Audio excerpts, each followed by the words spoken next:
शरणं वीरशरणम्।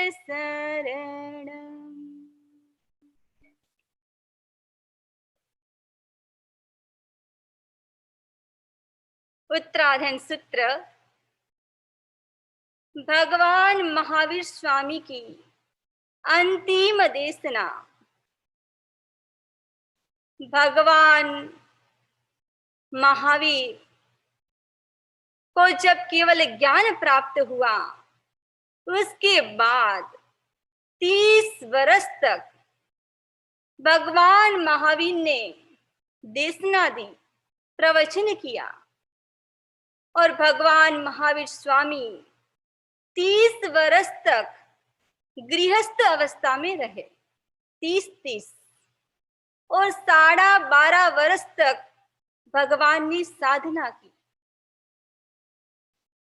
और अंतिम समय जब निर्वाण का समय आने वाला था, दीपावली से पूर्व भगवान ने 55 सुख विपाक के लेक्चर किए और 55 दुख विपाक के प्रवचन किए।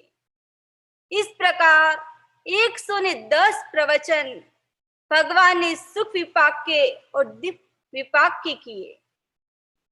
और उसके बाद जब 48 आवर्स भगवान ने क्या किया, लगातार देशना दी 48 आवर्स तक। और उसमें पोषदशाला में हस्तिपाल राजा की पोषदशाला, उस पोषदशाला में 18 देश के राजा आए हुए थे, नगरजन, सेठ, सब लोग उस पोषदशाला में उपस्थित थे। भगवान ने 48 आवर्स में यानी पूरे आगम का सार उत्तराधन सूत्रों में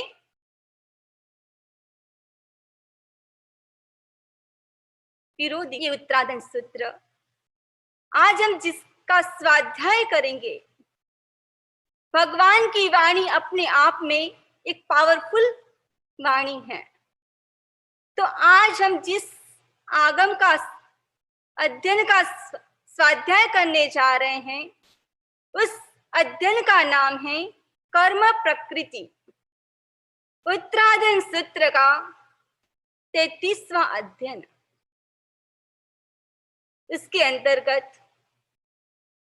8 कर्म के कारण व्यक्ति किस प्रकार संसार में परिभ्रमण करता है। 8 कर्म माने गए हैं, आप सब जानते हो। 8 कर्म के नाम ज्ञानावर्णीय, दर्शनावर्णीय, वेदनीय, मोहनीय, नाम, गोत्र, आयुष्य और अंतराय। इस प्रकार 8 कर्म हैं। एक बार 2 भाई जेबीबी सेंटर में आए और कहने लगे, समणी जी कि पूरे विश्व में कोरोना चल रहा है, हर व्यक्ति जागरूक है, हर व्यक्ति अपने घर में बंद है, हर भाई और बहन अपना बिजनेस का कार्य भी घर पर बैठकर कर रहा है और साथ साथ में बच्चे भी अपनी स्टडी घर पर बैठकर करते हैं, स्कूल बंद है। व्यक्ति कितना जागरूक है, खाने के प्रति इतना जागरूक है, पीने के प्रति इतना जागरूक है,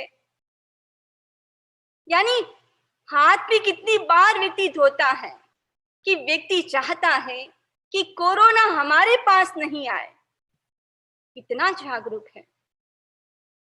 यदि समणी जी, यदि व्यक्ति कर्म के प्रति इतना जागरूक हो जाए तो, मैंने कहा यदि व्यक्ति कर्म के प्रति जागरूक हो जाए तो व्यक्ति का कल्याण हो जाए।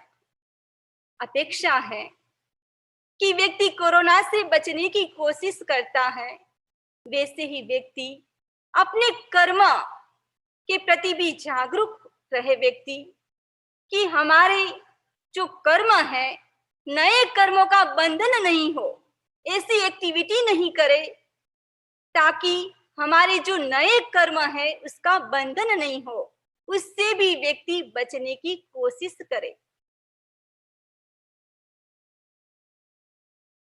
कहा गया है कि कड्डाण कमांड मुख थी, यानी किए हुए कर्मों को भोगे बिना व्यक्ति मोक्ष को प्राप्त नहीं कर सकता।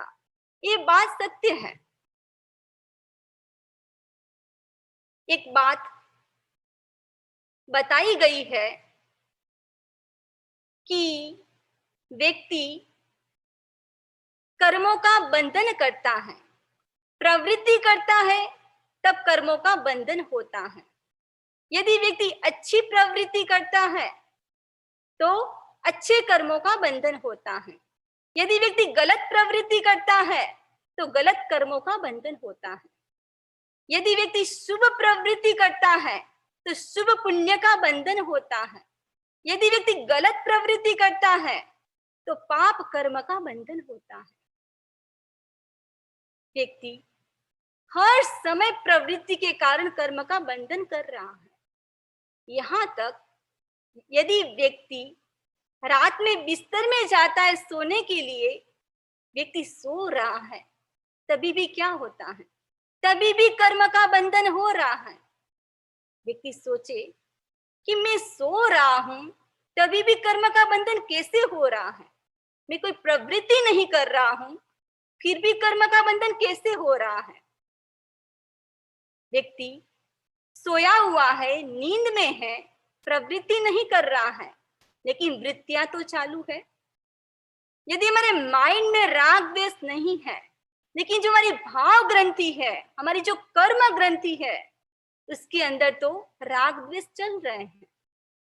और वही राग द्वेष क्या होते हैं? आत्मा के साथ वो राग द्वेष कवर हो जाते हैं। एक क्षण के लिए हम सोच ले, यदि व्यक्ति प्रवृत्ति नहीं करता है, वृत्ति नहीं करता है, तो क्या होता है? तब कर्म का उदय होता है। यदि कोई भाई है, रिटायर है, उसको सैलरी नहीं मिलती है, लेकिन उसके पास जो पुराना जो धन है, उससे व्यक्ति क्या करता है? अपना गुजारा चलाता है। वैसे ही जो हमारे कर्म है वो सत्ता के रूप में है, वो कर्म उदय में आते हैं, तब व्यक्ति को उसको भोगना पड़ता है। कब कर्म उदय में आए कहा नहीं जा सकता। कर्म कभी भी उदय में आ सकते हैं। एक मैं सही घटना बताऊं। हम समनीशी इंडिया में आसाम की यात्रा कर रहे थे। एक बहन मेरे पास आई और कहने लगी, समनीशी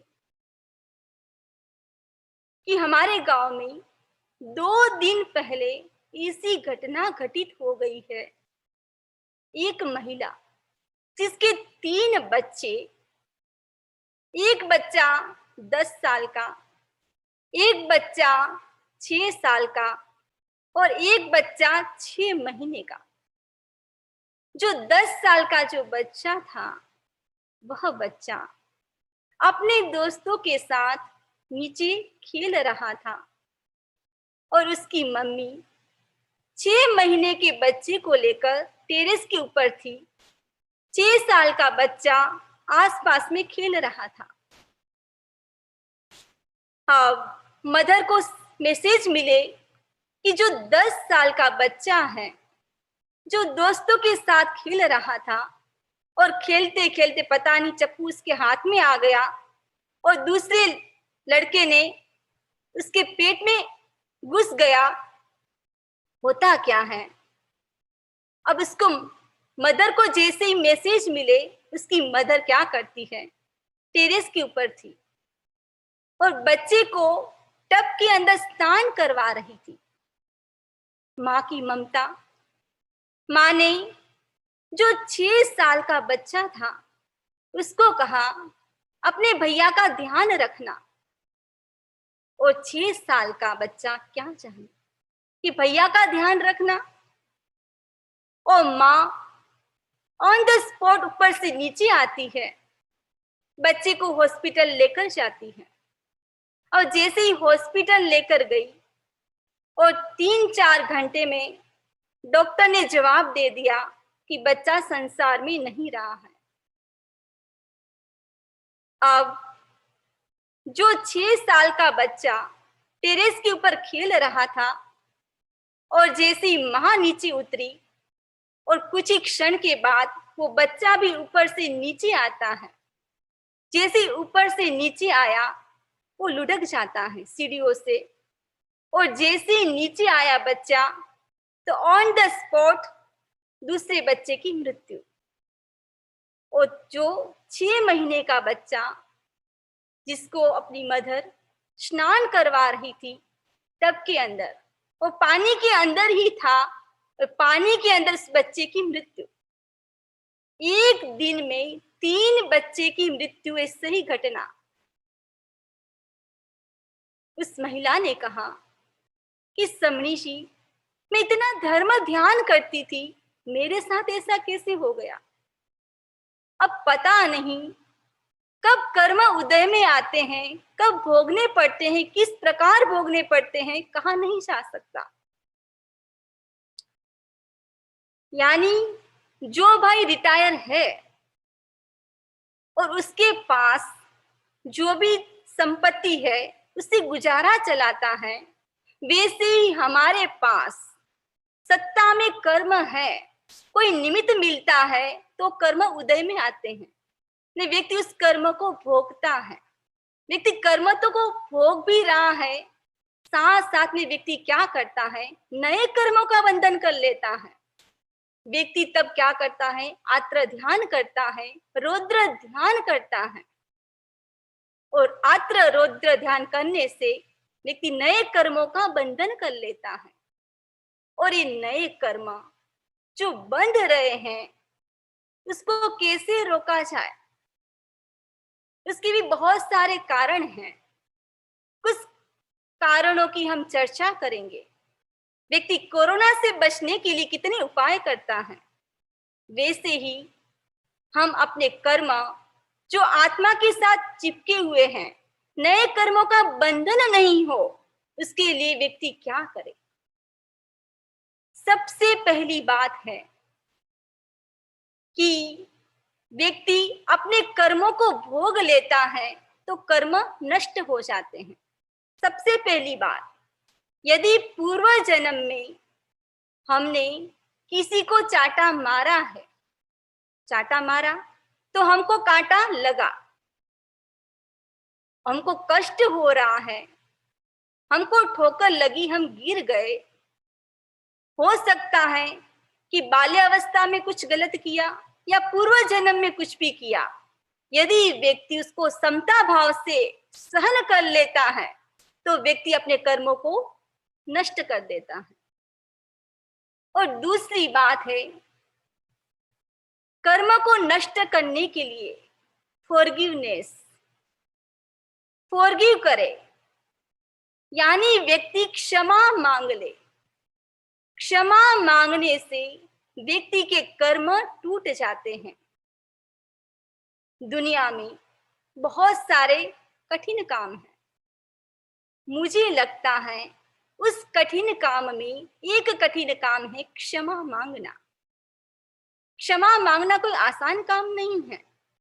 2 काम है, एक तो है क्षमा मांगना और दूसरा काम है क्षमा देना। मैं आपसे पूछ लूं कि क्षमा मांगना आसान है या क्षमा करना आसान है, कौन सा काम इजी है। यदि क्षमा मांगते हैं तो उसके लिए हमको क्या चाहिए। यदि व्यक्ति क्षमा मांगता है तो उसके लिए व्यक्ति को विनम्रता चाहिए। यदि व्यक्ति क्षमा करता है तब क्या चाहिए, व्यक्ति के भीतर उदारता चाहिए। यदि उदारता होती है तभी व्यक्ति क्षमा कर सकता है, माफ कर सकता है। यदि उदार व्यक्ति है तो वो सोचता है कि मानव मात्र भूलने पात्र, गलती किसी से भी हो सकती है, तो व्यक्ति उसको माफ भी कर देता है। लेकिन क्षमा मांगना तो इजी है, लेकिन माफ करना बहुत कठिन है। यदि हमारी गलती हो गई है, तब व्यक्ति सोचता है मैं सॉरी बोल दूं, मैं मिच्छामी दुक्कड़म बोल दूं, मैं क्षमा याचना कर लूं। लेकिन क्षमा देना, यदि कोई व्यक्ति क्षमा मांगता है, तो सामने वाला व्यक्ति सोचता है कि उसने मेरे साथ धोखाधड़ी की है, मेरा नुकसान किया है, मेरे साथ अच्छा व्यवहार नहीं किया है, मैं उसको माफ क्यों करूं? शास्त्रों में कहा गया है कि क्षमा मांगने वाला अपने अकाउंट को क्लियर कर लेता है, लेकिन क्षमा नहीं देने वाला क्या करता है? जो अपना अकाउंट है उसको कंटिन्यू करता है और आगे बढ़ाता है। क्षमा मांगने वाले ने तो मांग ली, यदि आपने नहीं दी तो क्या हुआ? वहां पर एक गांठ बंध गई, नहीं वो कभी ना कभी तो तोड़नी पड़ेगी। समझदार कौन? मेच्योर कौन? क्या 60 इयर्स का व्यक्ति मेच्योर है? यह मेच्योर की परिभाषा, कभी कभी तो 55 में भी बचपन आ जाता है। मेच्योर कौन? यदि 60-70 इयर्स का व्यक्ति है, यदि वो माफ कर देता है, तो वो व्यक्ति समझदार है, मेच्योर है। गलती किसी से भी हो सकती है। यदि कोई व्यक्ति गलती कर रहा है और आपकी नजर में वो गलत है, लेकिन जो गलती कर रहा है उसको नहीं लग रहा है कि मैं गलती कर रहा हूं, क्योंकि आपको वो गलती क्यों दिख रही है? क्योंकि आपके अनुसार वो कार्य नहीं हो रहा है। जो आपका जो ईगो है वो टकरा रहा है। हो सकता है कभी कभी वो व्यक्ति भी गलत हो सकता है, प्रमाद के कारण, अज्ञानता के कारण, छद्मस्ता के कारण हो सकता है।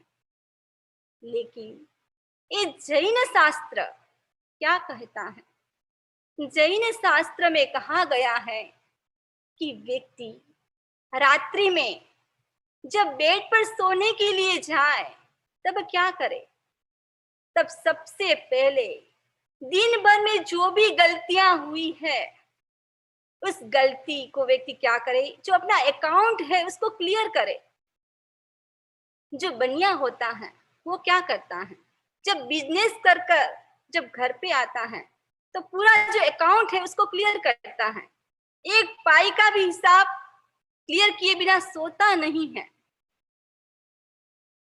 आप लोग जो धन का अकाउंट है उसको क्लियर करते हो, वैसे ही व्यक्ति अपने मन का जो अकाउंट है उसको भी व्यक्ति क्या करे? क्लियर करे। यानी जो भी गलती हो चुकी है उसको क्या करना है? उसको याद करना है। या तो उसको फोन करके बोल दे, क्षमा याचना मांग ले, या तो उस व्यक्ति को याद कर ले। यदि आपने अकाउंट को क्लियर नहीं किया तो आपको नींद भी नहीं आएगी, अच्छी नींद नहीं आएगी। अकाउंट को क्लियर करना बहुत जरूरी है। रात को जब आप बिस्तर पर जाते हो तब क्या करें?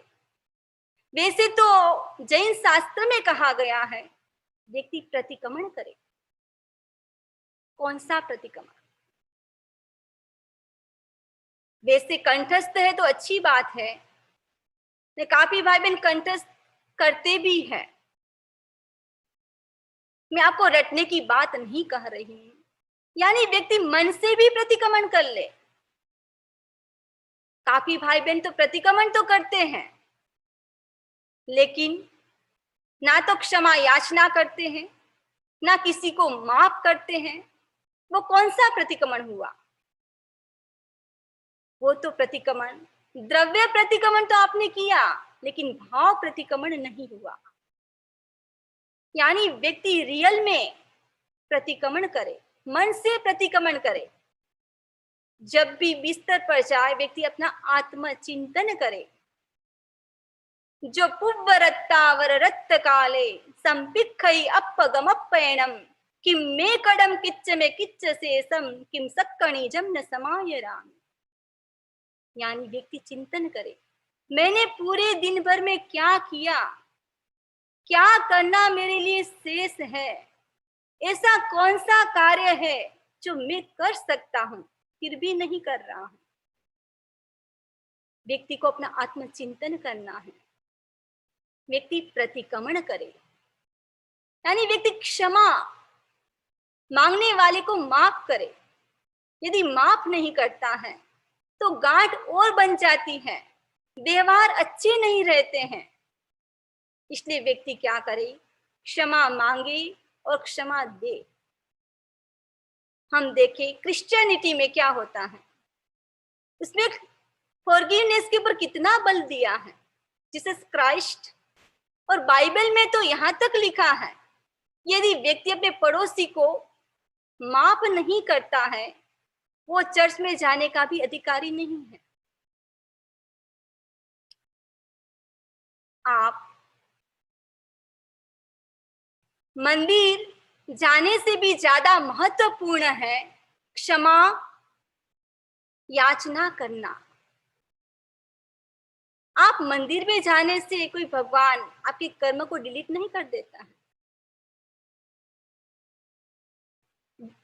आपके पास जो ईमेल आती है तो आप क्या करते हो, जो ईमेल काम की नहीं है उस ईमेल को व्यक्ति क्या करता है, उसको डिलीट करता है, उसको रखता नहीं है।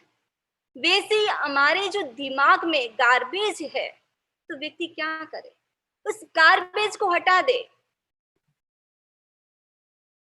यदि हम गार्बेज को हटाते हैं तो व्यक्ति को अच्छी नींद आती है। अच्छी नींद आती है तो व्यक्ति का स्वास्थ्य अच्छा रहता है, और व्यक्ति का स्वास्थ्य अच्छा रहता है तो डॉक्टर के पास नहीं जाना पड़ता। डॉक्टर के पास नहीं जाना पड़ता है तो आपके डॉलर भी बच जाते हैं। और भगवान महावीर स्वामी ने फॉरगिवनेस के ऊपर कितना कहा है। यदि व्यक्ति क्षमा कर देता है तो व्यक्ति का स्वास्थ्य अच्छा रहता है, और फॉरगिवनेस करने से जो हमारा परिवार है वो भी अच्छे से रह सकता है। यदि व्यक्ति परिवार में रहता है, सदस्य है 4-5 सदस्य, तो कभी किंतु परंतु हो सकता है। व्यक्ति क्या करे, लेट गो करना सीखे, लेट गो करे। छोटे से गलती हो जाए तो बड़े से माफी मांग ले, कभी कभी बड़े से भी गलती हो जाए तो छोटों से भी माफी मांग ले। यानी फॉरगिवनेस कर्म को हटाने का दूसरा रास्ता है फॉरगिवनेस। और तीसरा है प्रायश्चित। प्रायश्चित करने से हमारे कर्म नष्ट हो जाते हैं। हम छद्मस्त हैं, वितराग नहीं हुए हैं, गलती किसी से भी हो सकती है, श्रावक से भी हो सकती है, साधु साध्वी से भी हो सकती है। यदि व्यक्ति से गलती हो जाए तो प्रायश्चित किसके पास ले, प्रायश्चित गुरु के पास ले, अपने गुरु के पास, सदगुरु के पास व्यक्ति क्या करे, प्रायश्चित ले। यदि आप गाड़ी चला रहे हो, ड्राइविंग कर रहे हो, और चलाते चलाते और कभी बाय चांस पंचेंद्रिय जीव की हिंसा हो गई, व्यक्ति सोचता है कि मैं एक माला फेर लूंगा। अरे भाई, पंचेंद्रिय जीव की हिंसा हुई है और एक माला फेरने से पाप मिटने वाले नहीं है। इसीलिए तो कहा है कि गुरु के पास प्रायश्चित करे। कभी कभी क्या होता है, व्यक्ति गलतियां तो बहुत करता है, 11 गलती कर ली, 13 कर ली, अब जब गुरु के पास प्रायश्चित करने के लिए जाता है, 5 बातें तो बताता है, 6 तो छिपाता है। यानी गुरु के पास गए हैं तो व्यक्ति क्या करे, बच्चा बन जाए और अपना जो भी दोष लगा है उसका प्रायश्चित कर ले। कभी कभी संत भी होते हैं और संत से भी गलती हो जाती है। वो संत सोचते हैं इतनी बड़ी गलती हो गई है और गुरु के पास प्रायश्चित कैसे लो। यदि गुरु किसी को बता देंगे तो गुरु किसी को नहीं बताते। यदि मेरे से बड़ी गलती हो गई है तो गुरु क्या सोचेंगे, कितना बड़ा ज्ञानी, चारित्र का पालन करने वाला। लेकिन जो पवित्रात्मा होती है वो सोचती है कि जो मैंने संयम की चादर ओढ़ी है उसको मुझे क्या करना है, उसको मुझे क्लीन करना है। मुझे जो अपने कर्म लगे हैं प्रायश्चित के द्वारा मुझे क्या करना है, क्लीन करना है। प्रायश्चित के द्वारा व्यक्ति अपने कर्मों को तोड़ सकता है। आगम में एक बहुत सुंदर प्रसंग दिया है मृगावती का। कौशाम्बी नगरी और कौशाम्बी नगरी में भगवान महावीर स्वामी का पदार्पण होता है और जैसे ही भगवान पधारे समौ शरण की रचना हुई और उस समौ शरण में देव, दानव, मानव, पशु, पक्षी सब लोग थे और उस समौ शरण के अंदर महासती चंदन बाला अपने साध्वी परिवार के साथ उस समौ शरण में पहुंचती है भगवान की देशना सुनने के लिए। वो साध्वी प्रमुखा, सभी साध्वियों में हेड थी चंदन बाला। सब कुछ ध्यान रखना जरूरी था। अब जैसे सूर्यास्त का समय हुआ, चंदन बाला सब साध्वियों को लेकर वापिस उपाश्रय में पहुंचती है, लेकिन एक मृगावती वहां पर रह गई क्योंकि उस समय भगवान के समौ शरण में देव भी आए हुए थे। चंद्र और सूर्य देव अपने विमान के साथ आए हुए थे। इतना प्रकाश था और मृगावती को पता नहीं चला कि सूर्यास्त हो चुका है। भगवान की देशना पूरी हुई और सूर्य और चंद्रदेव चले जाते हैं और मृगावती को पता चला कि सूर्यास्त हो गया है। वह उपाश्रय में पहुंचती है और जैसे उपाश्रय में पहुंची प्रतिक्रमण किया और प्रतिक्रमण करने के बाद साध्वी प्रमुखा चंदन बाला के पास पहुंचती है और प्रायश्चित लेती है। चंदन बाला ने कहा, अरे तुम तो इतने उच्च परिवार की और तुमको तो ध्यान रखना चाहिए, आगे से ध्यान रखना। और चंदन बाला उपालम देकर सो जाती है। रात्रि का समय और मृगावती को नींद नहीं आ रही है और मृगावती आत्मचिंतन कर रही है। जो प्रायश्चित दिया है उसके ऊपर आत्मचिंतन कर रही है कि मैंने साध्वी प्रमुखा चंदन बाला को कितना कष्ट दिया, मेरे कारण उनको कितना सोचना पड़ा, उसने मेरा कितना ध्यान रखा, मुझे संभाल लिया। और प्रायश्चित करते करते, आत्मचिंतन करते करते मृगावती को केवल ज्ञान हो जाता है।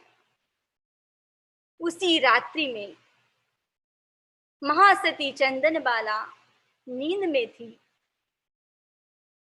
घनघोर रात्रि और चंदन बाला का हाथ अपने बिस्तर से बाहर की ओर जाता है और जैसे बाहर की ओर हाथ जा रहा था, मृगावती ने चंदन बाला को कहा कि थोड़ा सावधान हो जाइए, यहाँ से सांप जा रहा है।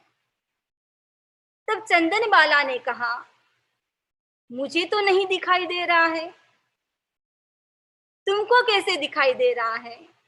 क्या तुमको कोई ज्ञान हो चुका है?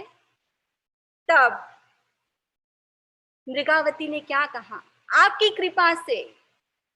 चंदन बाला ने कहा, कौन सा ज्ञान हुआ है, प्रतिपाती कि अप्रतिपाती। तब मृगावती ने कहा कि मुझे अप्रतिपाती ज्ञान हुआ है। प्रतिपाती ज्ञान तो आने के बाद चला जाता है, लेकिन जो अप्रतिपाती ज्ञान है आने के बाद नहीं जाता है। अब चंदन बाला क्षमा याचना करती है, आत्मचिंतन करती है, और आत्मचिंतन करते करते चंदन बाला को भी केवल ज्ञान हो जाता है। यानी क्षमा मांगना और क्षमा देना और प्रायश्चित के द्वारा व्यक्ति अपने कर्मों को नष्ट कर लेता है।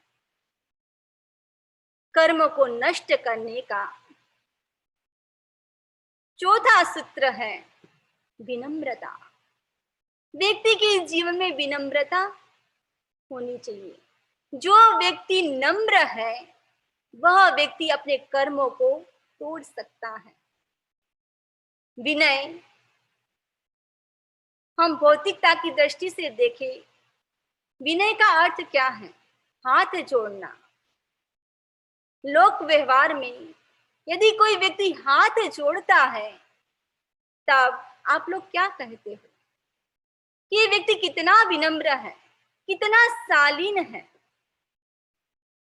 और जैन धर्म में नमस्कार को महापुण्य कहा गया है। 9 प्रकार के पुण्य में नमस्कार पुण्य आता है। नमस्कार पुण्य में साधु साध्वियों को हाथ जोड़ के वंदना करना। जो व्यक्ति हाथ जोड़ता है, जिसने हाथ जोड़ लिया, उस व्यक्ति को गुस्सा नहीं आता है। यदि हाथ जोड़ा उस समय व्यक्ति गुस्सा नहीं कर सकता।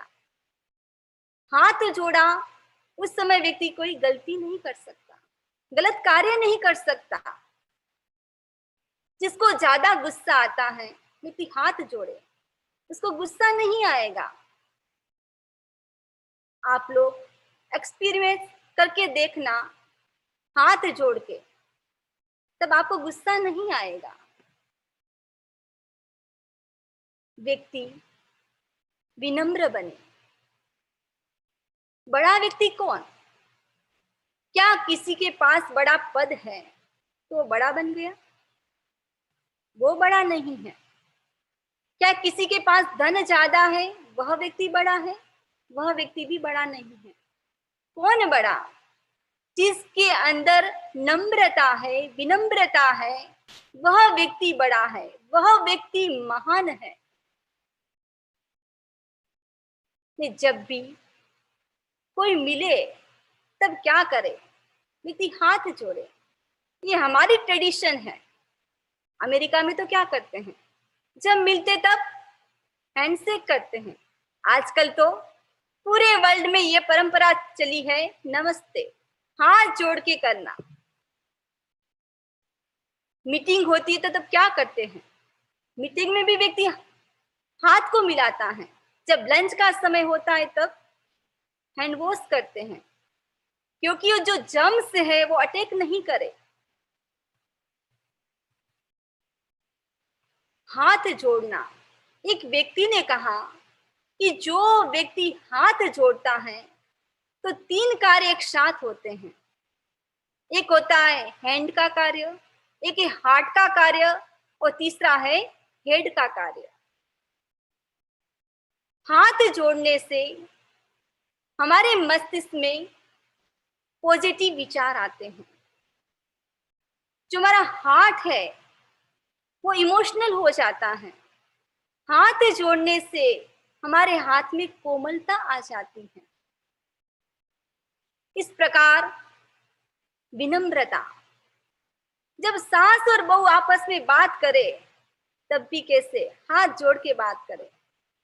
अमेरिका में तो बहुत कम साथ में रहने का काम पड़ता है, लेकिन जब भी मिले तब क्या करें, हाथ जोड़कर।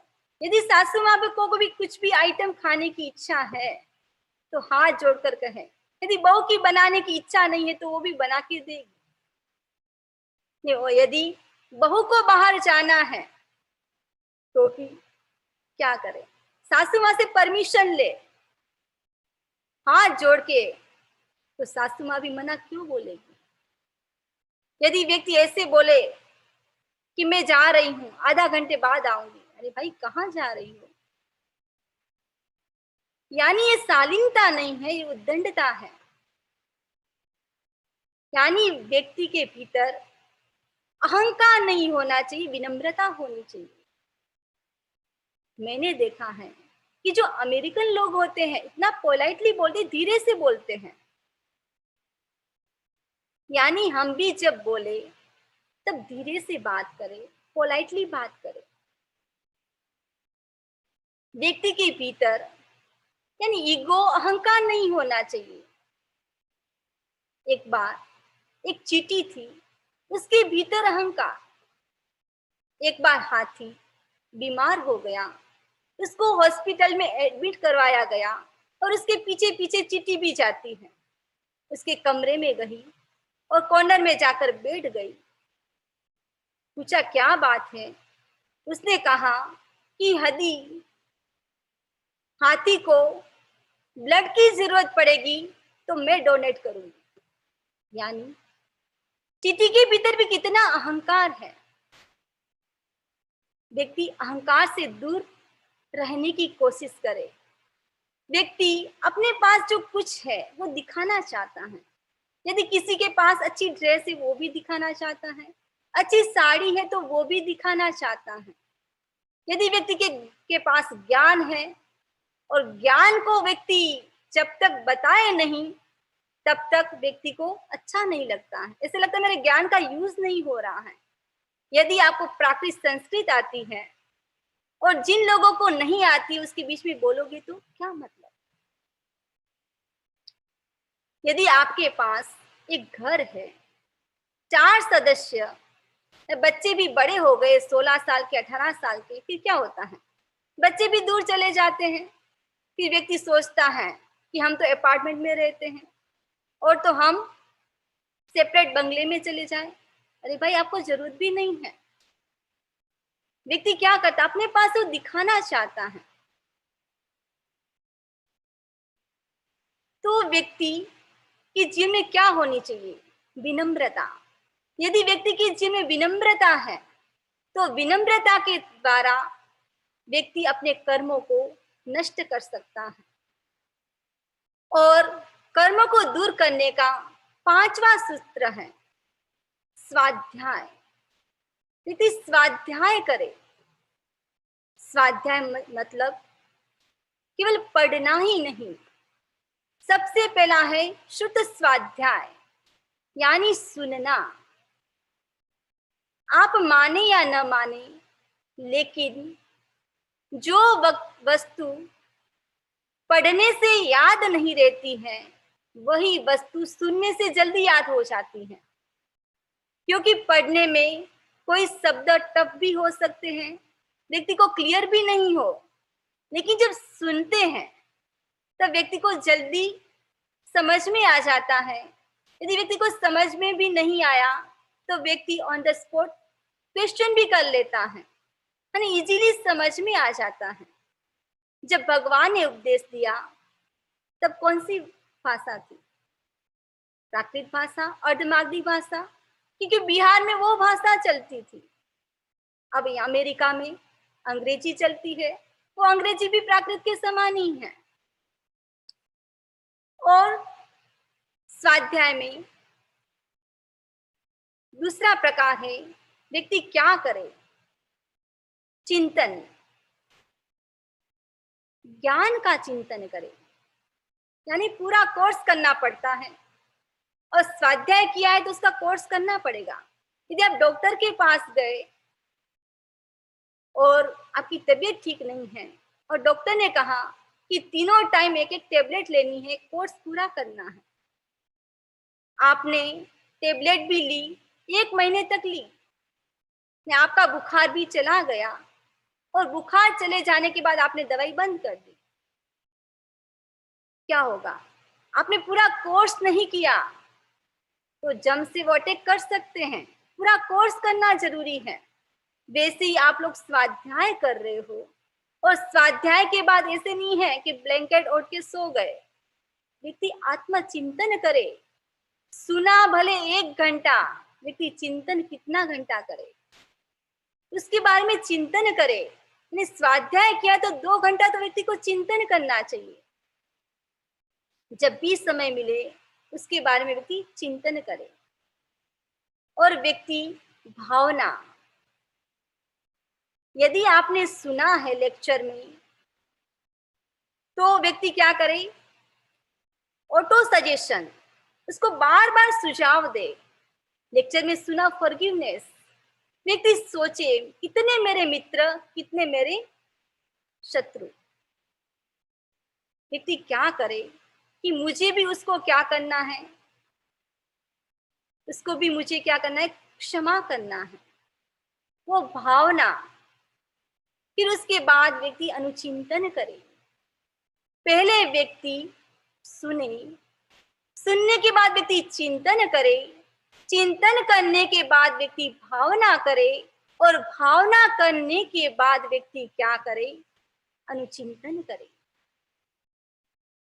कर्म को नष्ट करने का छठा सूत्र है शांति। शांति से बैठे। बहुत टफ है। बी क्वाइट, यानी 5 मिनट शांति से बैठो, बड़ा आनंद आएगा। ये कोई निष्क्रियता नहीं है। शांति से बैठना वही एकदम सक्रिय व्यक्ति है। यदि व्यक्ति शांति से बैठता है, उस समय जो विचार आता है, शुभ विचार, वह व्यक्ति के जो कर्म को तोड़ने में निमित्त बनता है। व्यक्ति शांति से बैठे। कर्म को तोड़ने का 7वां सूत्र है सेवा। विदाउट एनी कंडीशन व्यक्ति क्या करे, सेवा करे। यहाँ पर क्या बोलते हैं, वॉलेंटियर वर्क। जब मर्यादा महोत्सव का समय होता है और उस समय चातुर्मास की घोषणा होती है, उस चातुर्मास की घोषणा में गुरुदेव सबसे पहला चातुर्मास, जहां पर वृद्ध साधु साध्वी होते हैं, वहां पर घोषणा करते हैं, चातुर्मास की घोषणा। गुरुदेव कहते हैं, यदि आप वृद्ध साधु साध्वी की सेवा करते हो, तो मुझे ऐसा लगता है कि आप मेरी सेवा करते हो। यानी सेवा का कितना महत्व है। मदर टेरेसा के पास एक व्यक्ति आया और मदर टेरेसा ने 10 साल तक उस व्यक्ति की सेवा की, और सेवा करने के बाद वह व्यक्ति जैसे ही चला गया, उस व्यक्ति ने थैंक्स भी नहीं कहा। एक व्यक्ति ने कहा कि आपने 10 साल तक सेवा की और उस भाई ने एक थैंक्स शब्द भी नहीं बोला। तब मदर टेरेसा ने क्या कहा, मैंने उस भावना से सेवा की ही नहीं, मैंने तो निस्वार्थ भाव से सेवा की थी, कि मैंने उस भावना से नहीं की कि मुझे थैंक यू बोले। वैसे ही देखे साध्वी प्रमुखा कनक प्रभा जी, इतने साध्वियां हैं, इतनी शारीरिक, मानसिक और भावनात्मक दृष्टि से कि सबका ध्यान रखते हैं। उनके मन में वो भावना नहीं है कोई मेरे बारे में प्रमोद भावना भाए, थैंक्स बोले, यानी निस्वार्थ सेवा। हम परिवार में रहते हैं तो व्यक्ति जिस परिवार में रहे उसमें भी जो पेरेंट्स है उसकी भी सेवा करे। यानी अर्जन के साथ जो विसर्जन है, जब हम ऑक्सीजन लेते हैं और कार्बन डाइऑक्साइड बाहर निकालते हैं, प्रकृति का नियम है लेना और देना। यानी कि सेवा की भावना हमारे भीतर होनी चाहिए। और उसके बाद अगला सूत्र है कि ब्लेसिंग। ब्लेसिंग से भी व्यक्ति के कर्म नष्ट होते हैं।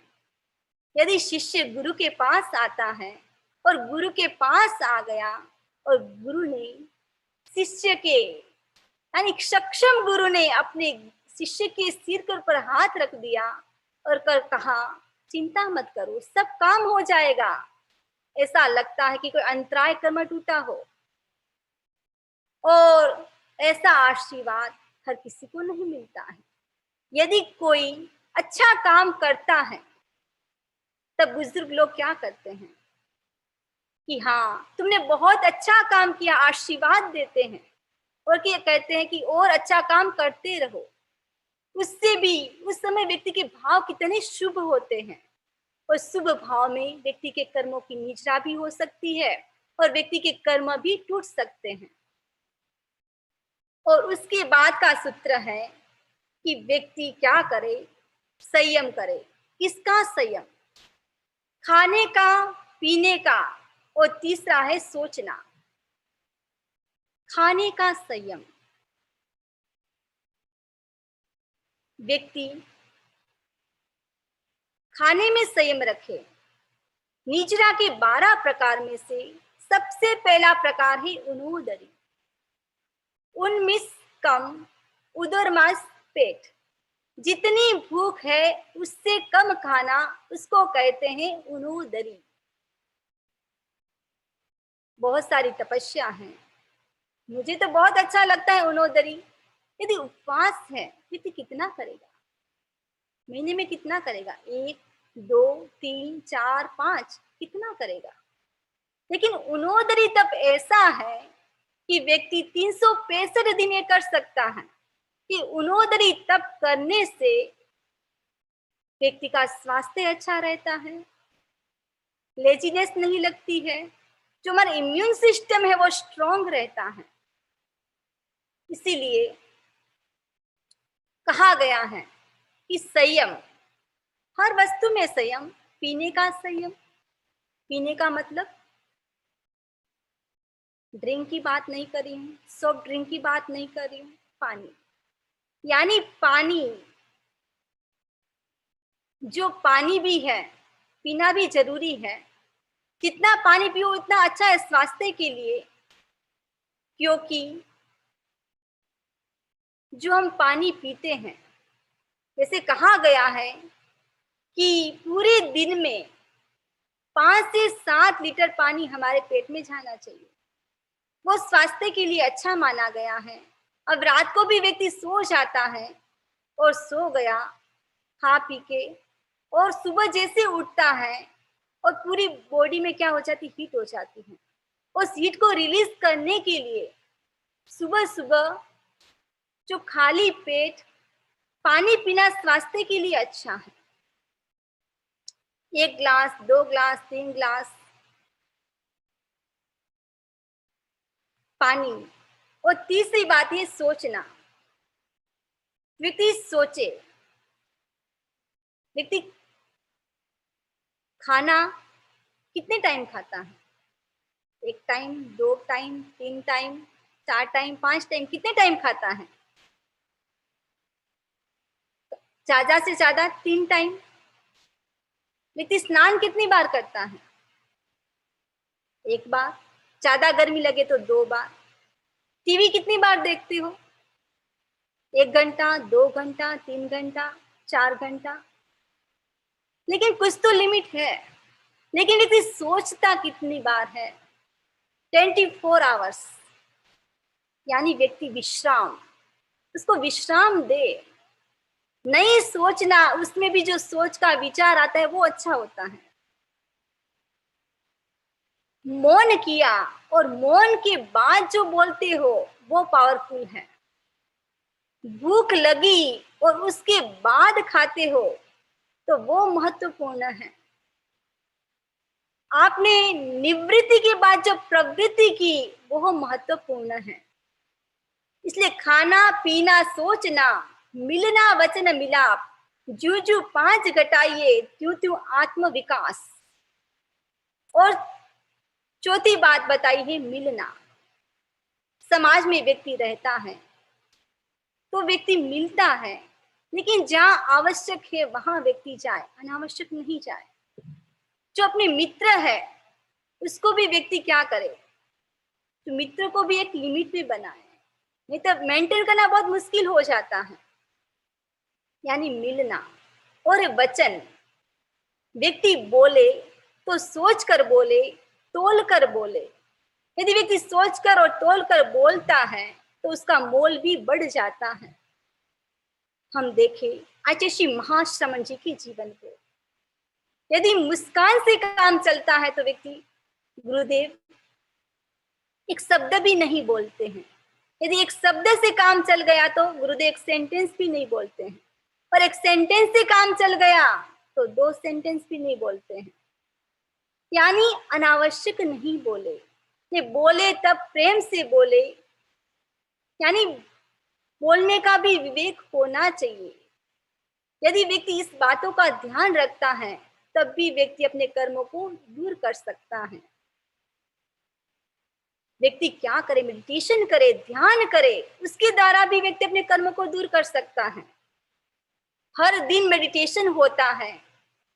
व्यक्ति कहा गया है, यदि व्यक्ति मेडिटेशन करता है, यदि व्यक्ति ने 2 उपवास कर लिए, उससे भी ज्यादा, यदि 2.5 मिनट भी अच्छी तरह मेडिटेशन करता है तो उससे भी ज्यादा लाभ होता है। यानी मेडिटेशन करने से व्यक्ति अपने कर्मों को दूर कर सकता है।